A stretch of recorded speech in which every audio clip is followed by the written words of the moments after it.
something wrong? Monsieur Neurvalette and Lady Farina, they seem to have gotten into a dispute. Oh? Please go see for yourself.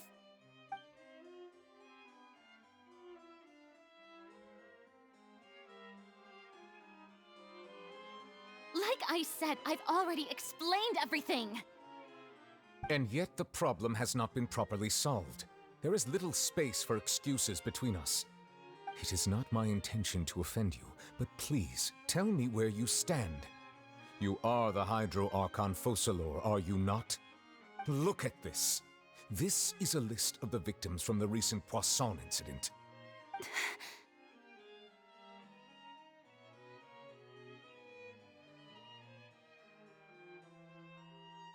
You mean... they're all... We did not arrive in time to avert this disaster, and I will not have it happen again. I will say this once more.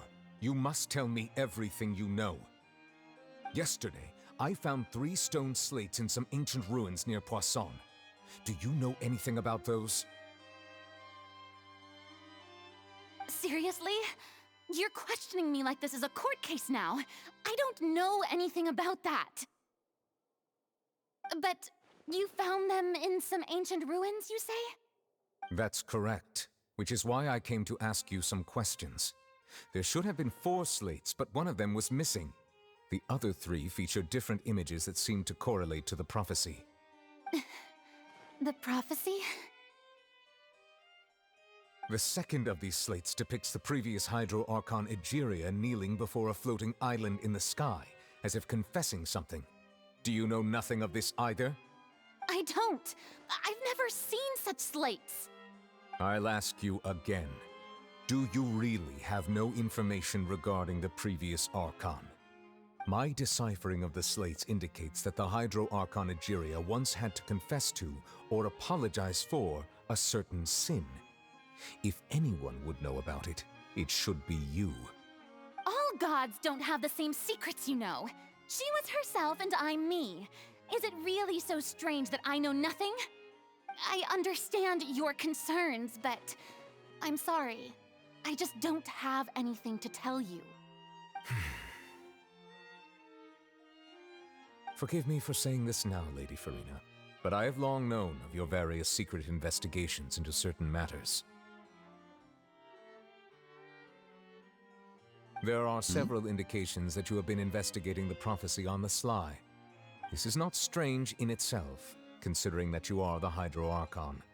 But it is strange that you should also claim to not know any of Egeria's secrets, as well as do nothing following your inquiries. You have never been as superficial as you have presented yourself to be, nor are you a fool. And yet, your behavior is very inconsistent.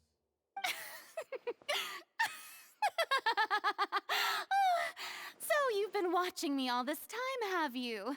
I didn't think you were that type. You... Well, since you know about my secret investigations, then you should know I'm actually working to take care of it. There's no point questioning or suspecting me. You're the Eudix, but you're still my subordinate. You should be following my lead. Oh, Just dang. trust in me, your Archon, and do as I say. Never mind whether you can truly convince yourself to or not. It'll all turn out fine. That's all I have to say. We do not discuss this matter again. Oh, the opera's about to start. Toodles! Toodles.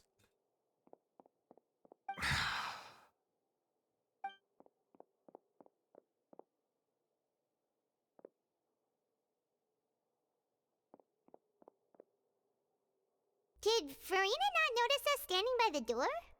Wonder what's up with her. She was smiling. She didn't seem in the mood to care if we were listening in or not. Ooh, she seems deeply troubled. She seems to be deliberately hiding something. Uh-oh. I assume you've been outside for a while now? Oh, you noticed. Seems Farina didn't even realize we were here. She was in a great panic, though I cannot discern the reason.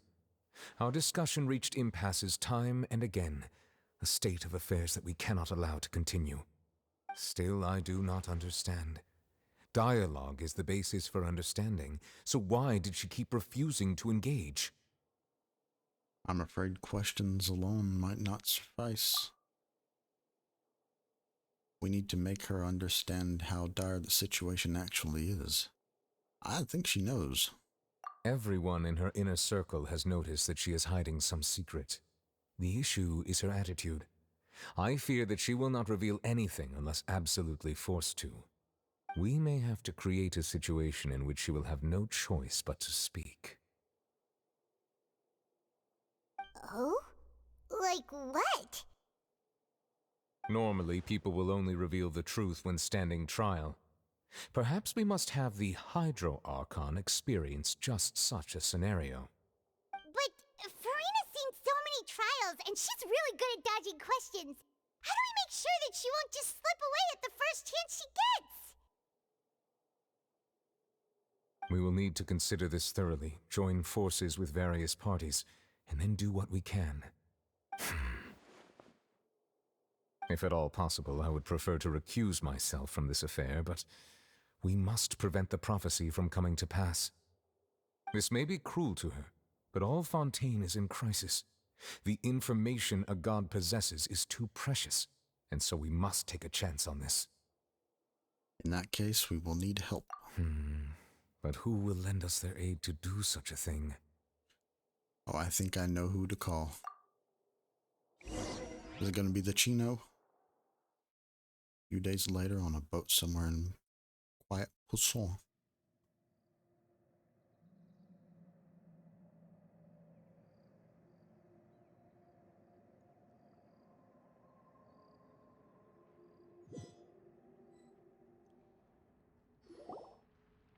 Well, that's everyone, huh? Speaking of which, it was pretty smart of you to think of hiding here. Poisson was just involved in a disaster, so it's presently devoid of people. That naturally makes it the best choice. And here you are drinking tea like it's the most natural thing in the world, huh? That's what families should do. Sit and enjoy a leisurely time together. It's nice to enjoy tea here, you know? Care for a cup? Lend me your ears, everyone.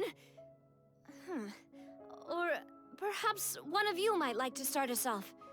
How about you, friend? No, Me? he's not a public speaker. No, I don't think I can. Then, how about you, good sir? I fear that I will cause the mood on this boat to become as somber as it is in court. Well then, I guess we're lucky we've got a local like me to organize things. Wonderful, the spotlight at last. I guess I'll be facilitating things from here. That was a little long-winded, don't you think? Oh, what's up? You might be right. Anyway, to cut to the chase, our friend here, the Traveler, has brought us together to discuss something. As for what Okay. that is, well, let's start by saying that we'll be pooling our efforts together to create a series of traps. What? Oh, how intriguing. Well, it's just an expression, really. One that I just learned from Chlorand, and used on the spot. So, let's invite her to explain in detail. A round of applause, please.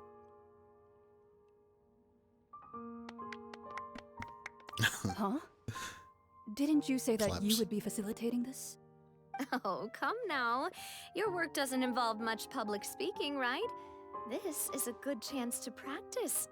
You might even pick up some fancy oratory tricks to impress your boss with in the future. I see. And what does my boss say? He is glad that you consider him your boss. Do go on. Oh, this is great.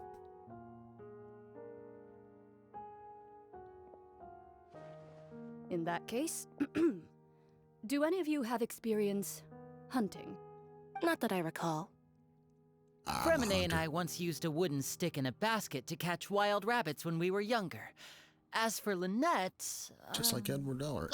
Right. You were sick that day, weren't you? I've also gone diving to catch some fish before. Does that count? I'm afraid not. You may or may not have heard, but Fontaine once played host to a group known as the Marechaussee Hunters. Though that was their name, they did not hunt animals, but rather various monsters left behind by the ancient dynasty of King Remus. Today, Fontaine's monster population has already thinned greatly, so the hunters have blended back into society, taking up arms in other lines of work. They even left a unique methodology of hunting in their wake. A trap comprises of the following components: bait, a trigger, and a containment device. Sometimes a lethal implement will also be necessary to deal with the prey. So, if we were to build a trap together, right now, what would you choose to build it with? For me, I would prefer something basket-shaped. Pigeons and rabbits will see the bait and naturally enter the snare. Our line of work requires a deft hand, and we're some of the best in the industry, so you can count on our techniques. You used some of those techniques while moving the people of Poisson, didn't you? My subordinates mentioned that you even performed some magic for the bawling children. Yes, and I even managed to gather some intelligence in the meantime. I'm quite the multitasker if I do say so myself. I'm afraid I can't claim that as my strong suit. I prefer more stable methods, like placing bait in the water and waiting for the fish to come within reach. That's the kind of method I would count on. Calm and steady. Exactly the kind of person who would catch loads of fish. And I can be their assistant. With discretion, I'm sure. I'd probably use some sort of mechanical animal. Papa once bought me some small clockwork squirrels, mice, and such. When placed in the forest, they can attract others of their kind. I remember that you liked those too, didn't you? I did. And that would be a good way to go about it. If they're realistic enough, animals of the same kind will follow them all the way to the trap. What about you, Monsieur Neuvillette? I fear I do not have any related experience. That makes sense. You usually solve problems directly, without the use of any such tricks. But I do have one more question for you, Monsieur. If we were to create a trap now, how would you design it? I would like for it to be effective, but bring no harm to the prey. A more gentle trap would be ideal. Kind, as always. However, our intention doesn't necessarily change the containment device and the type of implement we need. If we wanted to kill the prey in one strike, we would need a powerful implement. However, that also goes for prey that must be captured and safely contained. Wait, why's that? Only a hunter who's a true expert at subduing their prey can snare it without harming it. The line that divides life and death is often exceedingly thin. We killing Farina? Are we going hunting together? Huh. We hadn't thought of seeing ourselves as hunters. It kinda works, but maybe it's still not the best metaphor. If our means of capturing and dealing with our prey is to put them on trial, then the hunting metaphor is actually quite accurate. But we shall require much more courage than any hunter to judge a god, a being whose seat is an exalted throne. That's right. Oh, so that's what's going on. Sounds very interesting. Florin's hunting metaphor was just that, a metaphor. You will not call this a hunt because that is not what you should do at present. Nor has the relationship between you and Farina reached such a dire stage. What you need is simply the secrets she is keeping. Attempting to take her secrets is an act of sacrilegious disrespect, but must be done to prevent Fontaine from sinking into the waters as foretold in the prophecy. There is neither hunter nor prey, but there must be a trap. That is what you will need.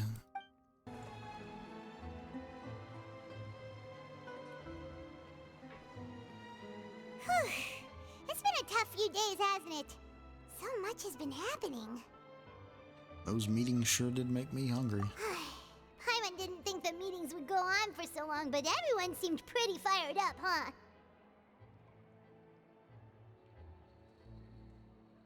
Paimon thought they'd be at least a little frightened. Well, Fremine was, now that Paimon thinks about it, but everyone else just looked a little surprised. You feel more confident after the meetings, Paimon? Well...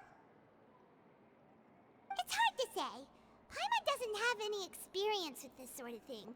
But with you around, Paimon sure will do great. After all, you're the most reliable person in the world, aren't you? Is something wrong? Did you just pour some tea? Paimon didn't notice you doing that at all. No, I didn't. Then what's that? Tea. Paimon's never seen that cup before. Don't be frightened. I'm just joining you sure. two for tea.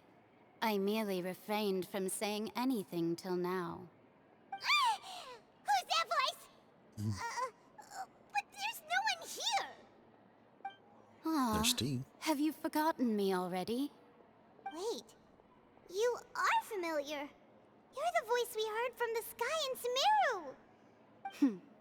The voice from the sky, I fear that description is wrong. Though, not completely wrong.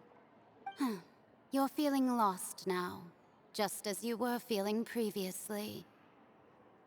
I sensed that confusion and thus came to you. Guiding people is an irresistible hobby of mine, after all. Who are you and what do you want to do with us? Consider me a passerby, just accepting a commission from my friend's disciple on a whim. Oh. Friend's disciple, so this is one of the friends of Mona's master? The enigmatic inn of the Hexen Circle? Allow me to ask you, will Fontaine's prophecy come true? The prophecy. Yes, what has been prophesized will be fulfilled. You may view such things as the history of the future. What? Then is there any way we can stop it? I believe you have witnessed a failed attempt with your own eyes. Can everything in Tevat so easily be changed? There it is again, fate. Can there really be no exceptions? Ah, so you've caught on. Just as prophecies are usually only the future as seen from the perspectives of the gods, could things be happening in hidden corners where the gods' gaze does not fall?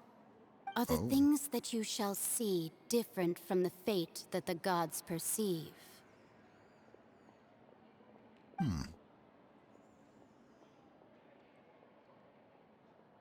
What is she talking about? I have no It all clue. sounds really impressive and important and stuff, but it also sounds kind of scary. The tea in the cup is about gone as well. I believe that you understand, right? Some things are insignificant, but others you must reach out to change. Ultimately, fate shall serve as your only guide, no matter what will happen in Tevat's future.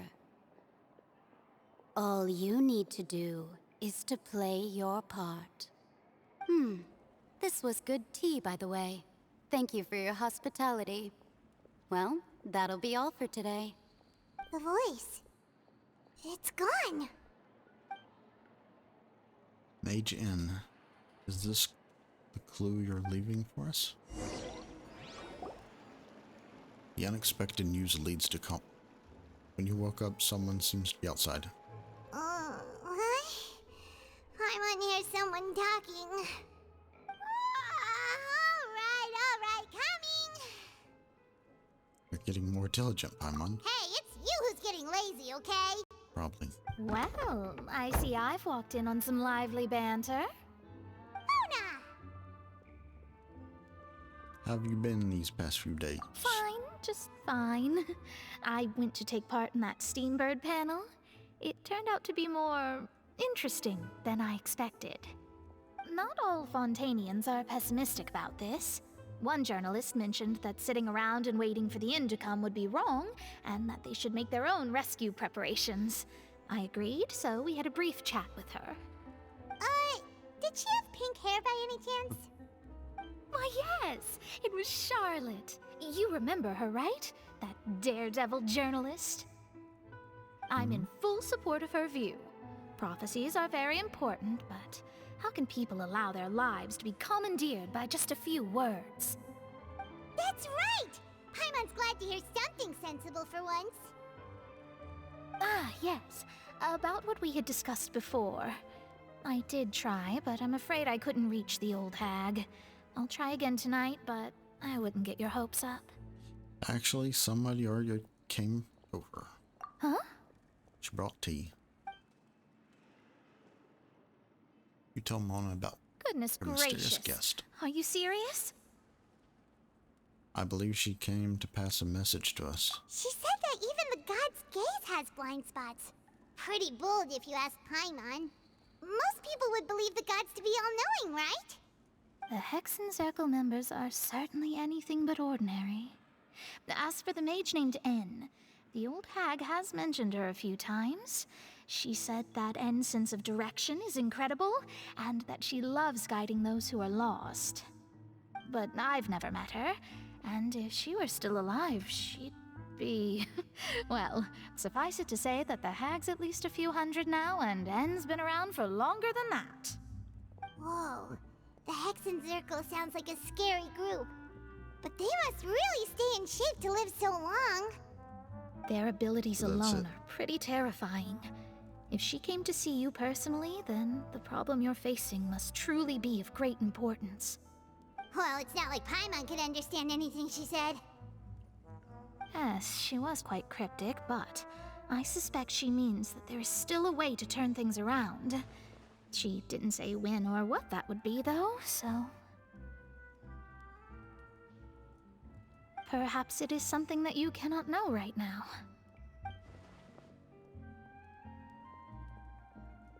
True, her words were... Was that the best answer that my question could have gotten? Traveler, Paimon, are you two all right? Oh, we're fine. We're just a little down right now. It kind of feels like the end is coming, you know? I see. I feel that same sense of desperation, too. I guess you could consider me someone who has often witnessed fate. So far as I have seen, it cannot be swayed. But even so, I still hope for, and believe in, miracles. Astrology is eternal and rational, but fate may not be.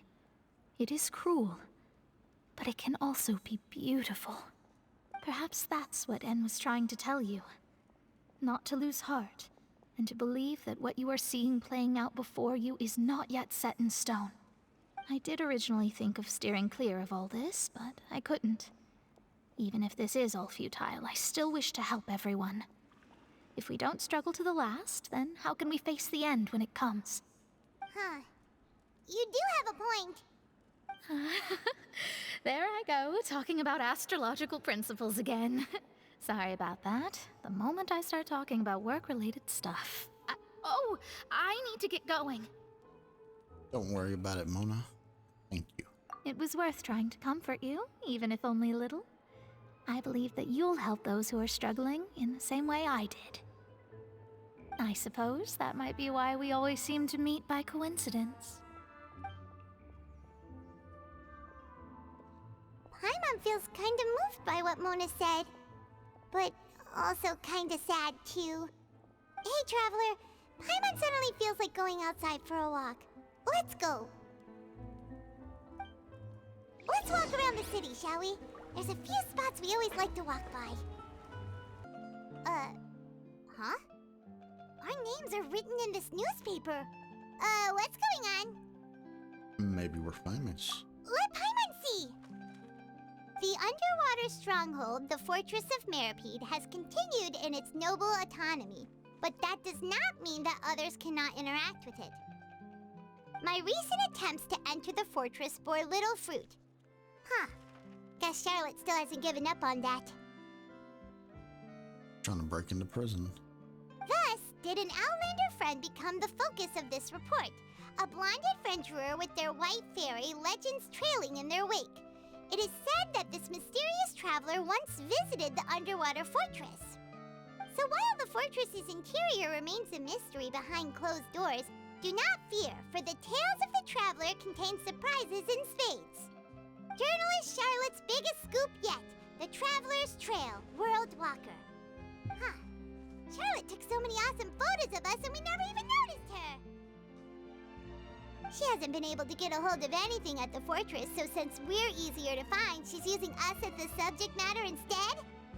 That sure seems to be the case. Ugh, seriously? Well, fine.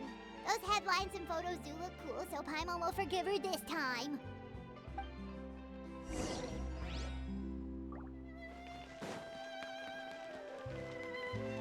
Continue moving.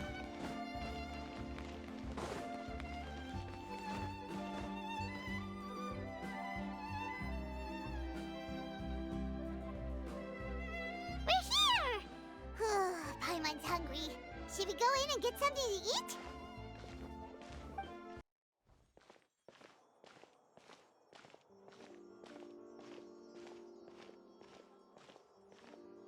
Hey, quick! Look! That's the limited edition only 16 slices a day cake! Already been sold out for the day. It was so delicious the last time we tried it. Despite the tense situation we were in, let's give it another go. Paimon's sure it'll be great. We can't let anyone get ahead of us. One slice of cake, please. Oh. Someone showed up after all. Oh, wait, you're the one from the Palais Mermonia. Oh, are you here to buy cake too? It seems Monsieur Nervalette was right. You really can eat. Wait, did he really say something like that? That's right. Even he has his own preferences when it comes to food. As for me, I love the cake and coffee here. Do you come here often? Usually every day. Every day? It's part of my daily schedule, apart from work. I shall have my cake and coffee. Sounds good. Then what if someone told you one day that this place would be closing soon, and you wouldn't get to eat cake here anymore? What would you think? But why would it close? Well, Paimon doesn't know either, but maybe the waters will rise tomorrow. You know, like in the prophecy. Oh, the prophecy. To be honest, I haven't paid much attention to that. No, still, even if there'd be no more cake tomorrow, that wouldn't keep me from having some today. No, it's the same for eating in general. You might not be able to eat tomorrow, but if you can do so today, then you should carry on. That's what people call living, you know. Amen. Huh. Don't be sad. Excuse me, could I have 2 more slices of cake to go? These 2 slices are for you. Sijuin said that this kind of expression you're making is what humans call being sad. Oh, you know Sijuin? I sure do. She was born before me, and she sometimes comes to the surface to teach us things about humans. Oh, she's older than She them. said that humans are creatures that are saddened easily, yes, and you can only lift their spirits by feeding them delicious food. So please try the cakes here. I've got something else to do, so I'll be going now. You two try to stay in a good mood after eating, all right? Bye. And all the lore. And there she goes. All right, let's dig in. Paimon's sure this cake will be delicious.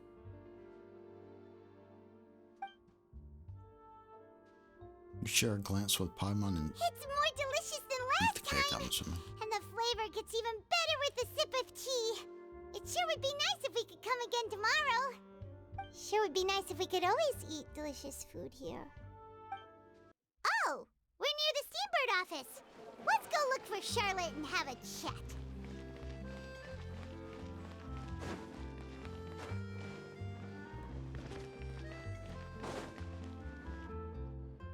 Wow! If you seen the article I wrote about you? Ha! You've got some nerve! You just used us to make some quick mora!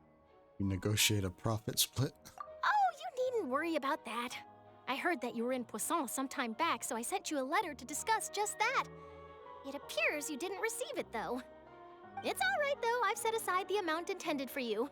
I've even set the table with some food. Really? Oh, you're the best!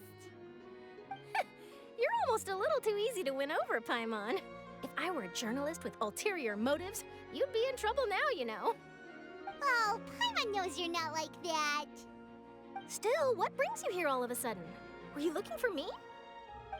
When Mona mentioned you, we thought of coming to see you at work. I see. It seems you've already bumped into Mona here in Fontaine. So she mentioned me? What did she say? She said that you're a real daredevil of a journalist. Nice. In which case, can this daredevil journalist dare to request an exclusive interview with the legendary traveler and Paimon? Huh? So your article in the paper today doesn't count? Oh, of course it doesn't. That was more like live photography. What I'd like to do is dive deeper and ask you to talk about the things you've seen and experienced. You seriously want to interview me?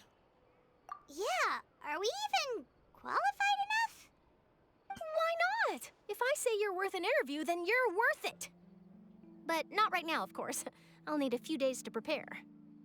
Oh, in that case, we'll just chat when you have the time then?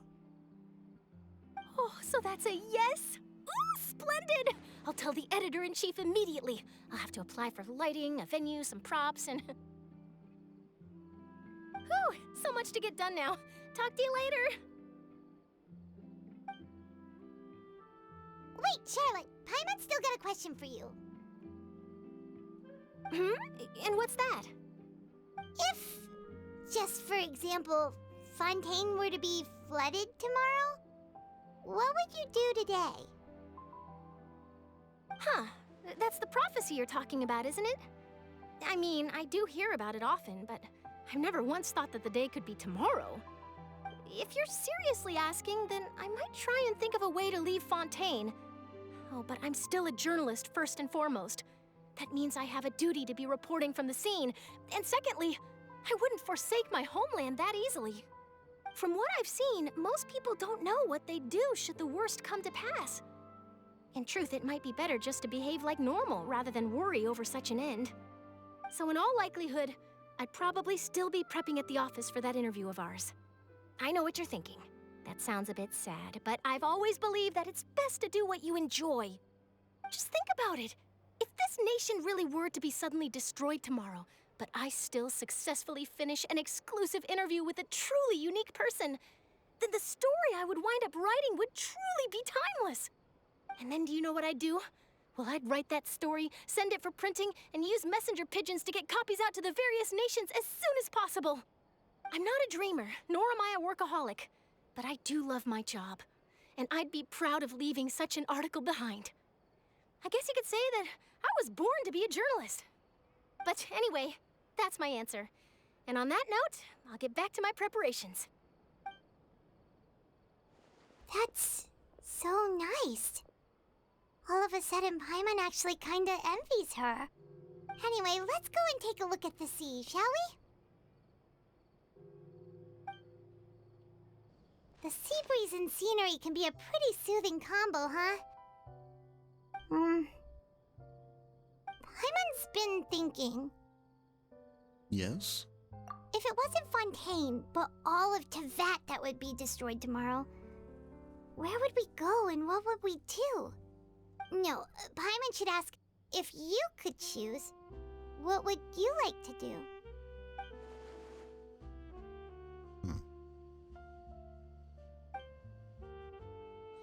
It's just like Charlotte said, suddenly trying We've to always consider... been moving to the next destination, so we haven't spent much time thinking about these kinds of things. We didn't have to either, with us always being on the road and whatnot. Until that moment comes, I think I'll keep journeying on. You mean, still traveling? Yes, cherishing every single moment. I have to look upon this world. Huh. Wait, isn't that what we've always been doing? The banter goes back and forth between the two of you. Time slips by as night falls. You return to your accommodations and end this busy day.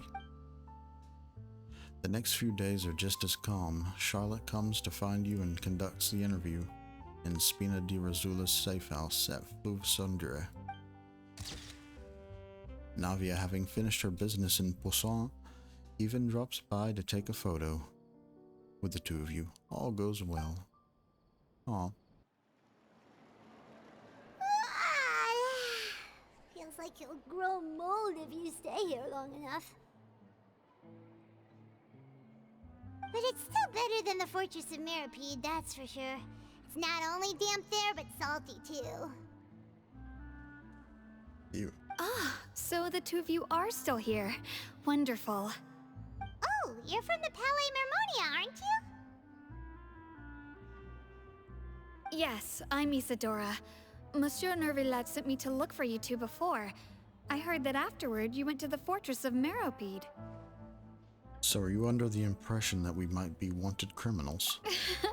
Not at all. I'm well aware that you're friends of his. Actually, I'm here to pass along a message from him. Let's hear it. Yes, inside the Opera House. The Maréchaussée Phantom has declared the incident a small-scale riot. A Oh, riot? Well, that said, I don't personally think it was that serious. Lady Farina was watching a performance at the Opera House, and while she was resting during an intermission, some other audience members suddenly started harassing her, loudly accusing her of doing nothing about the prophecy crisis. And before she could respond, others started to join in. The crowd continued to grow, and protests against the Hydro Archon started to break out. So people have started to put the blame on Farina. Guess they finally found an outlet for the pressure they've been under due to the prophecy. I agree. People will naturally rely on gods, as is customary. But the moment people feel threatened, gods are also the first to be blamed. So what happened after that? Is Farina okay? Seeing that the situation was spiraling out of control and that further argument was pointless, she claimed that she'd gotten tired of this and left in a hurry. The Maréchaussée Phantom had their hands full maintaining order and did not catch where Lady Farina had gone. Only when things had stabilized did we realize that she had gone missing. So, you mean she's still missing? That's right. The Maréchaussée has dispatched many people to search for her, but we don't have any leads yet. That said, I don't think there's much to worry about. She is a god after all. Even if she were to fall into the hands of rioters, what could ordinary people do to her? I understand the situation. Good. Monsieur Nervillat sent me to tell you about the situation, but he didn't say anything else. Don't worry, this is more than enough to go on. Thanks for keeping us informed. Ah, is that so? Well, all right then. In that case, you two take care. I'll be heading back to the Palais now.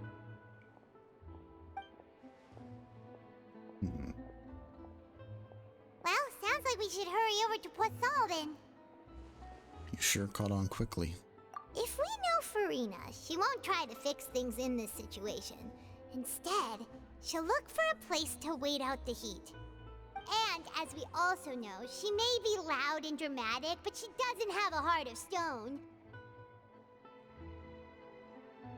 When Nervillat was talking to her in the Palais Mermonia, and she heard about Poisson, she couldn't hide her sadness and remorse.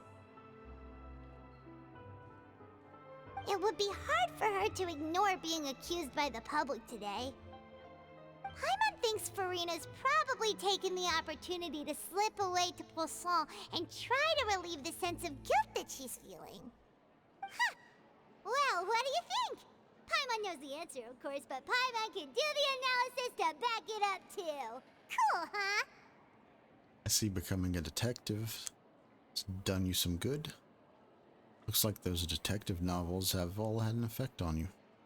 In that case, there's not a moment to lose. Poisson, here we come!